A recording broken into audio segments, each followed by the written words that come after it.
Episodes of Palette Swap are suggested by viewers like you. If there's a character you'd like me to analyze, let me know in the comment section down below.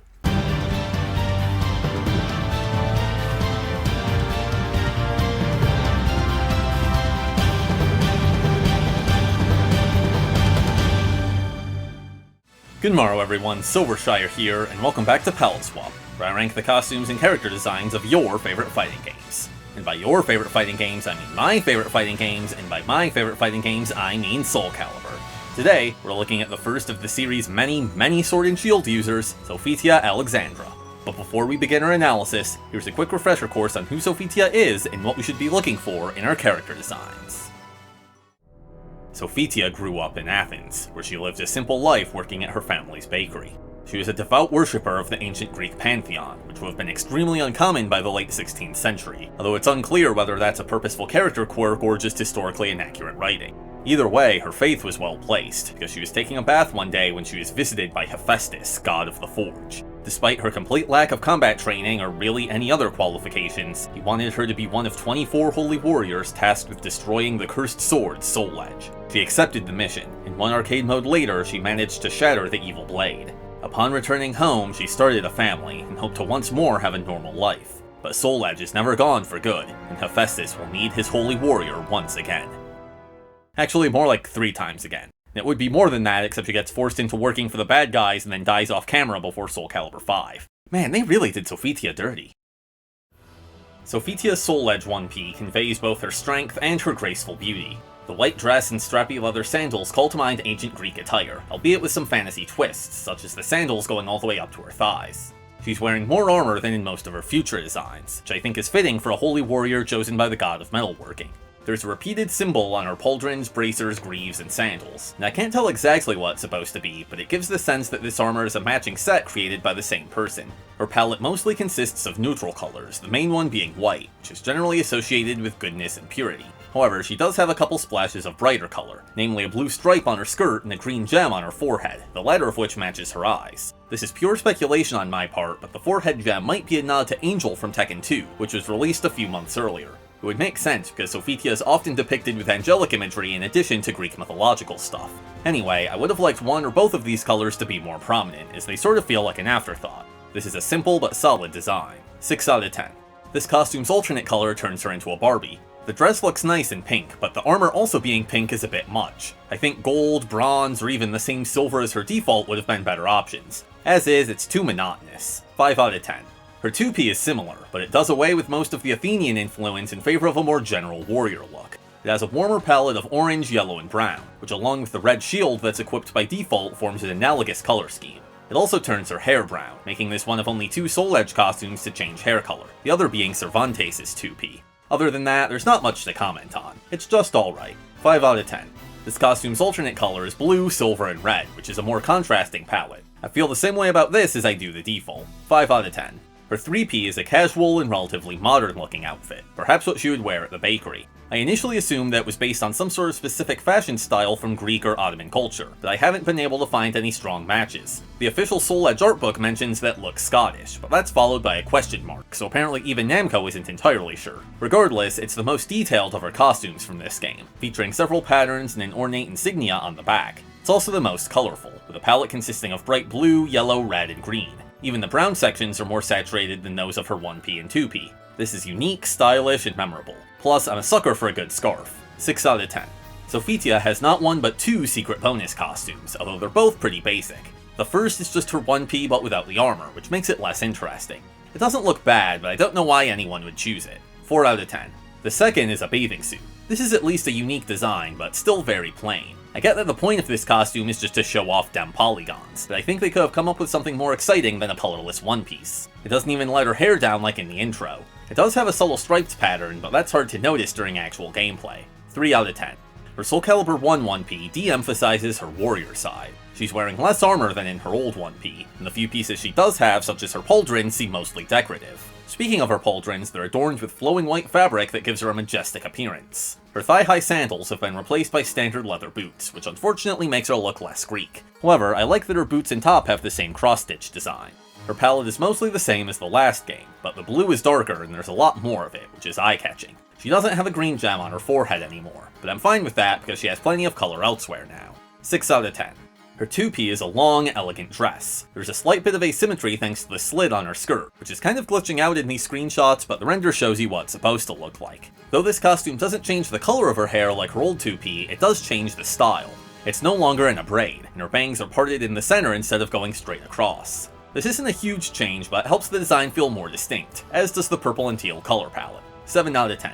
Her 3P is more heavily armored. It's seemingly inspired by Western European knights rather than Greek hoplites, which is most obvious judging by her pauldrons. Draped over her breastplate is a short surcoat emblazoned with a tribal symbol, which looks cool but isn't very fitting for Sophitia. It reminds me more of something you would see on Lizardman. Her hair has the same bangs as her 1P, but instead of a long braid in the back, she has a short ponytail with a ribbon tied around it. Again, not a huge change, but it makes it more distinct. A neat detail that's not present on any of Sophitia's other costumes is a scabbard on her hip. Soulcalibur characters don't often have sheaths for their weapons, and when they do, it's usually part of the weapon model instead of the character models. This is pretty unusual. It further contributes to the idea that this is a more battle-ready Sophitia. Like her Soul Edge 1P, her palette is mostly neutral with just a few splashes of color, in this instance magenta. 7 out of 10. Her Soulcalibur II 1P changes the least out of all her 1Ps. It adds some earrings, extends the decorations on her top, switches her single thick belt to 2 thinner ones, changes the pattern on her skirt, and replaces her boots with sandals. But none of that really sways my opinion one way or the other. 6 out of 10. Her 2P is once again a long, asymmetrical dress, but it's quite different from the last games. Instead of being slit, her skirt just cuts off at the right side, like it's not quite wide enough to wrap all the way around. She's also wearing some armor reminiscent of her Soul Edge 1P. The breastplate is decorated with acanthus sleeves, which were popular in ancient Greco-Roman art. Acanthus is a symbol of long life, so I guess she should have had a lot more of it. What, too soon? Pink is often associated with love and compassion, so it's a fitting color for Sophitia, especially since she's a wife and mother as of this game. 7 out of 10. Her 3P is based on Key from the old-school Namco game Tower of Druaga, which was a great choice, because Key's signature blue crystal rod has been an alternate weapon for Sophitia going all the way back to Soul Edge. Unfortunately, it's a pretty boring outfit. It's just a white dress with some brown gloves and boots. She does have some jewelry, but it's not prominent enough to really catch the viewer's eye. She looks more like a background NPC than an actual fighter. 4 out of 10. Her Soulcalibur III 1P is in many ways a callback to her Soul Edge 1P. It re-emphasizes her warrior side, brings back the forehead gem, which is now even more similar to Angel's, and removes most of the blue from her palette. Her dress is slightly translucent and shaped more like a toga, exposing half of her chest, which calls to mind the statues of ancient Greek gods and goddesses that were often partially, if not entirely, nude. Unlike those statues, however, she has a breastplate underneath, albeit a pretty small and impractical one. My favorite part of this costume is the laurel wreath on her head, which was worn by many important figures in ancient Greece and Rome, such as emperors and Olympic champions. In addition to its cultural connotations, it adds some color to a design that's largely lacking it. 9 out of 10. Her 2P leans even more into asymmetry. In addition to a bare leg like her previous 2Ps, it has a single hair bun, mismatched gauntlets, and diagonal belts. Her right side is more heavily armored, which makes sense because that's the side not protected by her shield. Her vibrant blue and gold palette is heroic looking and reminds me of a paladin or cleric from a classic high fantasy setting. 7 out of 10. Like Taki, Sophitia has a unique ult in Soulcalibur Legends. It's an all-green version of her Soulcalibur II 1P that adds an elaborate, lacy pattern and removes the strings on her chest. It has a natural, foresty vibe that stands out from her other designs, and it manages to feel very different even though it's basically a palette swap. 6 out of 10. Her Soulcalibur IV 1P takes the translucent white fabric concept and runs with it. It's a shame that she's back to being mostly unarmored. It's also a shame that she no longer has a laurel wreath, although she does have a feather headpiece to make up for it. 6 out of 10.